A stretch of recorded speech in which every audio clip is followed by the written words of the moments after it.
Magandang araw, ang ibabahagi ko sa inyo ay tungkol sa social learners. Magbasa, makinig, matuto at magsaya. Ako si Binibining Menya.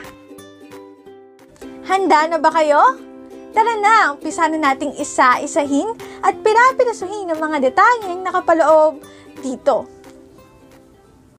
Katulad ng binanggit ko kanina, ang ibabahagi ko sa inyo ay tungkol sa social learners, partikular na sa opportunities for social learners. Kamakailan lang ay naibahagi ko na ang intrapersonal learner, naturalistic learner, verbal linguistic learner, pati na rin ang interpersonal learner. Pero bilang balik-aral, ibabahagi kong muli ang mahalagang detalye. Pag sinabi nating intrapersonal learner, ito ang mga individual na magaling mag-control ng emotion. Sila ay magaling din sa usaping self-reflection.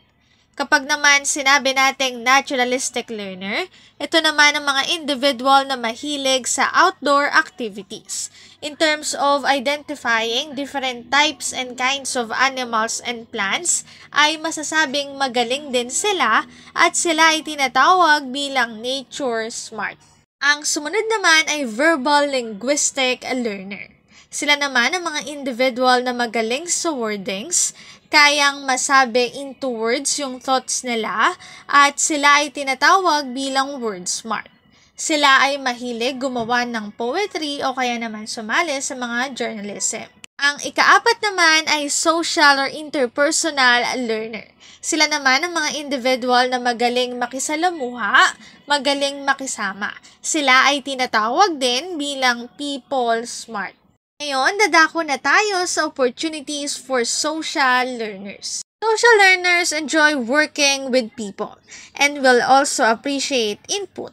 You can become successful if you choose to work as a teacher, manager, therapist, psychologist, or get a career in public relations or sales.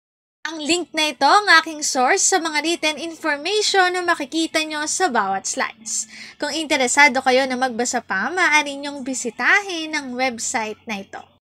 Opportunities for social learners. Dito na nagtatapos ang aking pagbabahagi. Sana ay marami kayong natutuhan. Muli, magbasa, makinig, matuto at magsaya. Ako si Binibining Menya. Paalam!